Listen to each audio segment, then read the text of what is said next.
Buenas tardes, días o noches para todos y todas. El presente video pues es la parte inicial de el curso Formulación de Proyectos de Investigación, el cual está desarrollado dentro del Grupo de Investigación en Geografía Física y Problemas Ambientales de la Universidad de Nariño, Grupo Terra, el cual hace parte del Departamento de Geografía.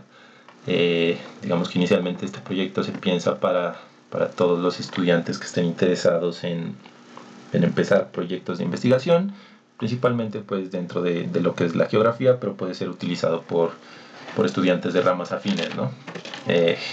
La primera parte es la introducción a la investigación geográfica, y este video pues se tratará justamente de explicar las principales ramas de la geografía, los principales objetos de investigación y cómo se investiga, ¿no? Dentro de la geografía. Al final del video pues se hará aclaración sobre lo que es el proceso de investigación, que lleva un proyecto de investigación como tal, y en videos posteriores pues se desarrollarán estas temáticas, ¿no? Ya más puntualmente. Entonces inicialmente lo que se tiene es que los primeros intentos por sistematizar el conocimiento geográfico fueron desarrollados por tres autores principalmente: Alexander von Humboldt, Karl Ritter y Friedrich Ratzel, que tienen tres ideas, digamos, centradas en puntos de vista distintos, todas dentro de la geografía, y estas dieron origen pues al proyecto científico decimonónico. Este proyecto científico decimonónico se refiere pues al proyecto científico del siglo XIX para la geografía, que hasta aquel entonces no era reconocida como tal, como una ciencia, digamos, a nivel global, sino que en ese momento había muchas discusiones sobre el objeto de estudio de la geografía, los métodos que ésta aplicaba y demás cuestiones relacionadas con un proyecto científico como tal. Entonces estamos hablando que las ideas de estos tres autores empezaron a dar luces a lo que es la ciencia geográfica como tal desde el siglo XIX. Inicialmente el proyecto de Humboldt se centra en la generación de una nueva ciencia que se denominaría la física del globo, ¿sí? Esa denominación se le dio el mismo Humboldt, y lo que trataba era de tomar distintas disciplinas o ramas de la ciencia que estudiaban el medio natural, y explicar la armonía de la naturaleza, ¿sí? Entonces Humboldt, digamos que fue el primer geógrafo físico, podría decirse, y lo que trataba era justamente de lo que acabo de decir, ¿no? De integrar distintas disciplinas para integrar la geografía física como tal. Entonces acá las imágenes lo que reflejan es la imagen de la derecha, es el huracán Dorian en el 2019, que afectó fuertemente a la isla de Barbados sobre todo, y la otra imagen corresponde a la más reciente erupción del volcán Krakatoa. Entonces digamos que acá lo que vemos es la interacción de la climatología, geología, vulcanología, y otras ciencias que estudian el medio físico y natural, que era lo que proponía Humboldt, hicieran parte de la geografía. Por otro lado tenemos el objeto de Karl Ritter, el cual decía que había que estudiar las relaciones existentes entre el medio físico y la vida del hombre, dándole más atención a lo que eran las actividades antrópicas, que se denominan hoy en día, ¿no? Todas las actividades que tienen que ver con la dinámica de las sociedades y del hombre como tal.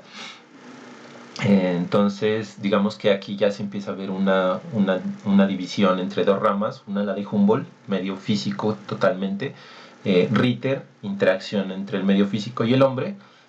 Las imágenes acá son, la de arriba es de la mina del Cerrejón en La Guajira, y la de abajo es de una explotación maderera, tengo entendido que es en la Amazonía.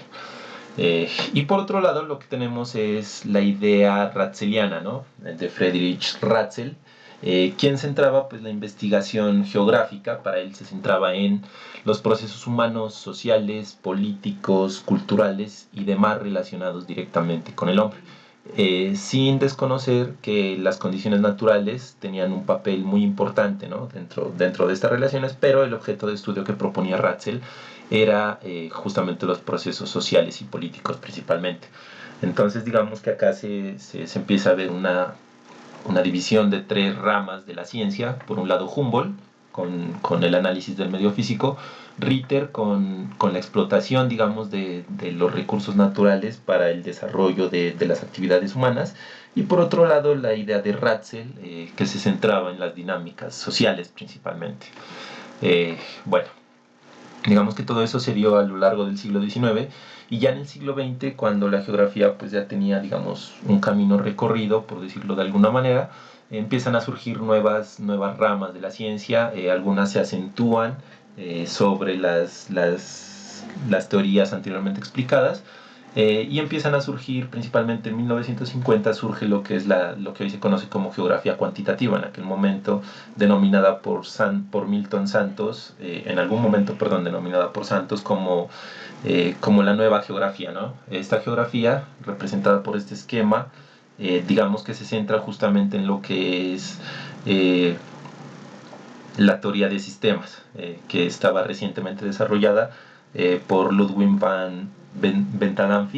Y lo que dice la teoría de sistemas pues es que todo puede ser entendido como un sistema que tiene entradas, que tiene salidas, y que dentro del sistema tiene procesos y que hay una retroalimentación entre las entradas y las salidas.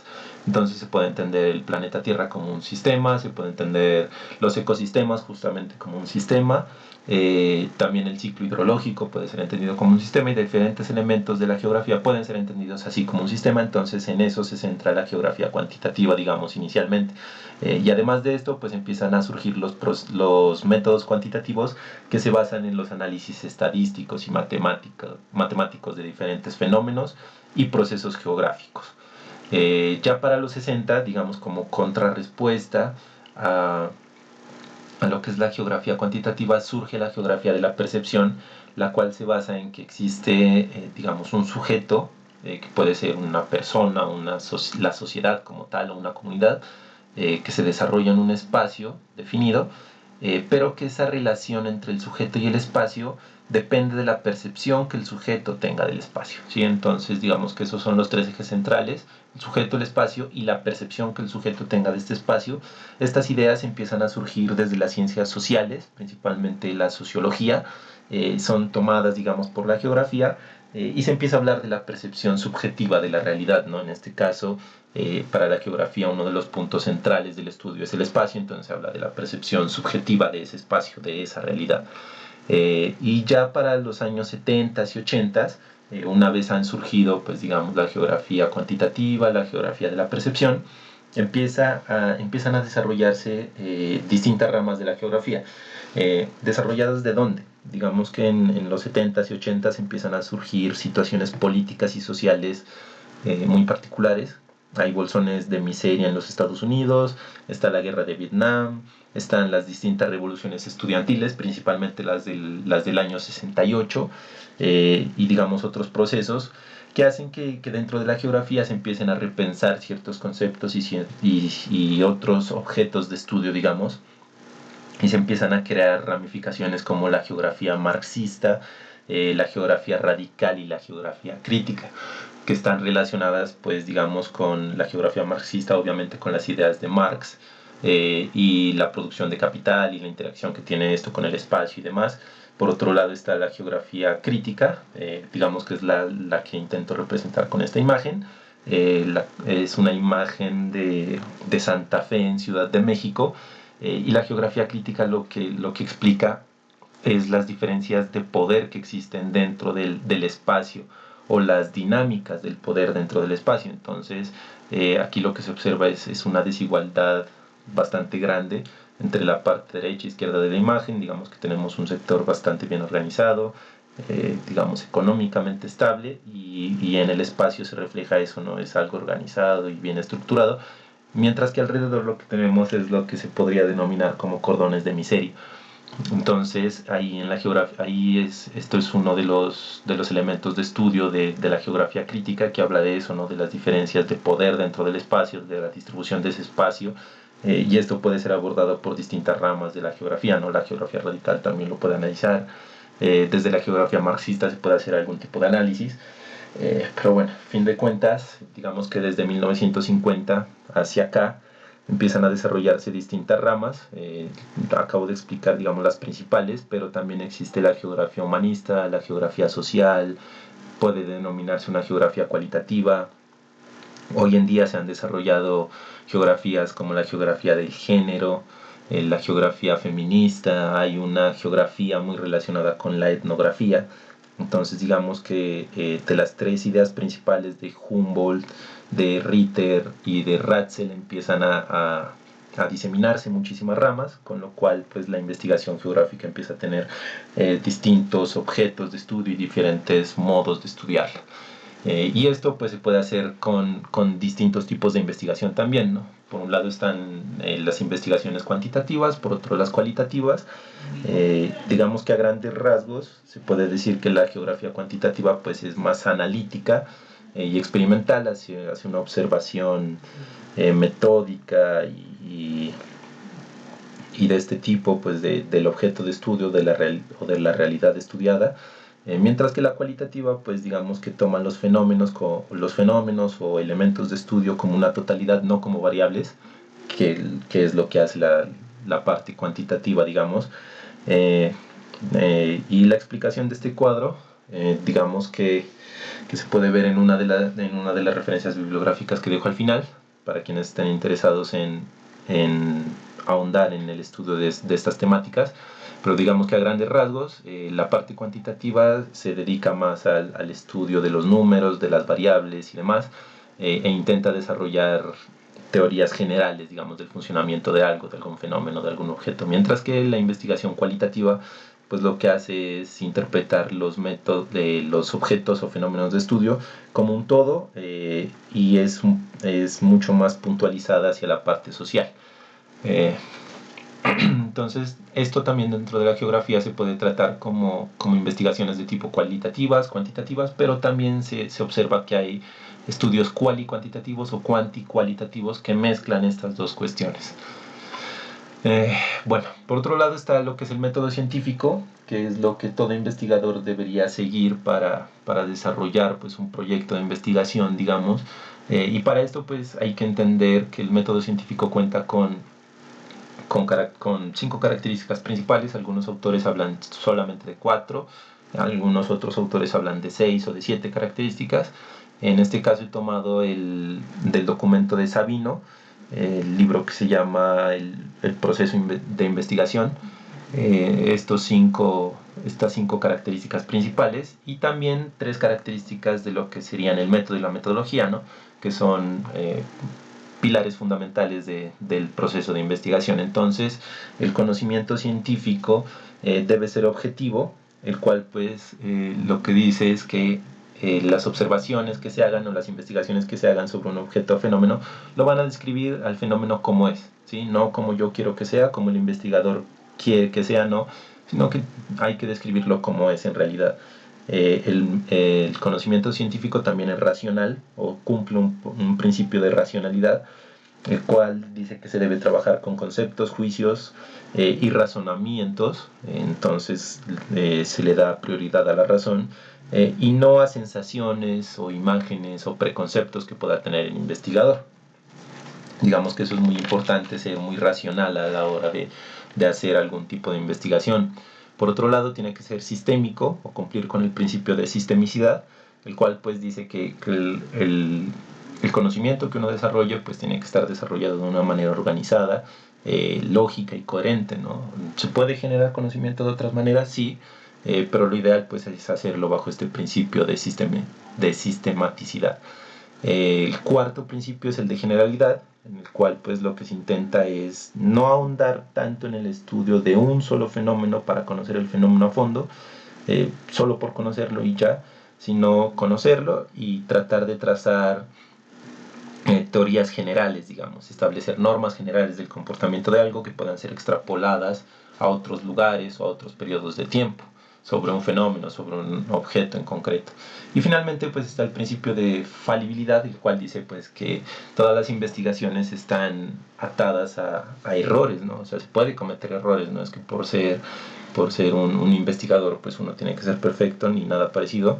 Se puede cometer errores y de esos pues se trata de ser capaz de autocorregir y superar, digamos, estos inconvenientes que se puedan presentar o este tipo de cosas que puedan pasar dentro del proceso de investigación. Por otro lado está lo que es el método y la metodología, tema muy complejo de analizar. Acá se tratará a grandes rasgos porque más adelante habrá un video que se dedique justamente al desarrollo de la metodología. Entonces digamos que a grandes rasgos el método es el modelo lógico que se sigue en una investigación científica. Por otro lado está la metodología, que sería el estudio y análisis de los métodos. Y finalmente nos topamos con las técnicas y los procedimientos, que son los aspectos más específicos y concretos que tiene el método.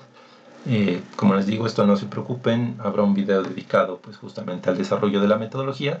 Igual esto es de tipo conceptual, y en la bibliografía al final pues ya les recomendaré algunos libros para quienes estén interesados a ahondar en estos temas. Y bueno, para terminar este video, pues digamos que de acá en adelante lo que se viene es ya el desarrollo del proceso de investigación como tal. Entonces se abordarán temáticas del modelo del proceso de investigación, dentro de los cuales está el planteamiento del problema, donde está la pregunta problema, donde se hace la descripción del problema. Posteriormente se abordarán los objetivos, cómo se hace un objetivo específico, un objetivo general, perdón, los objetivos específicos, para qué sirven, de dónde vienen. Luego se abordará qué es un marco teórico, un marco conceptual, qué llevan, cómo se hacen y demás. Se tratará también de trabajar el diseño metodológico de un proyecto de investigación, no uno en concreto, sino digamos en general para que cualquiera pueda desarrollar un proyecto investigativo. Y digamos que en medio de los videos pues se tratarán algunos otros temas que están relacionados con un proyecto, como son el título, una justificación, cronograma y presupuestos y demás cuestiones. Entonces pues acá termina el video, a continuación pongo la bibliografía. No sin antes decirles pues que muchas gracias por la atención, y que próximamente pues seguirán los demás videos de este curso. Entonces acá están los libros. El primero es el proceso de investigación de Sabino, muy bueno para cualquier tipo de investigación de cualquier ciencia. Los otros tres sí están más relacionados con la geografía. Digamos que el segundo se dedica más a la parte social, de las ciencias sociales y la geografía como una ciencia social. El tercero tiene muchos ejemplos de problemas de investigación, es de la Universidad de La Plata. Y el último se centra en la geografía cuantitativa, ¿sí? Entonces digamos que el 2 es geografía cualitativa, el 4 es geografía cuantitativa, el 1 es para estudiar cualquier tipo de investigaciones desde cualquier ciencia, y el 3 es digamos, hace un análisis de lo que es el proceso de la investigación geográfica dentro de la Argentina. Vale, eso es todo. Muchas gracias por su atención y hasta el próximo video.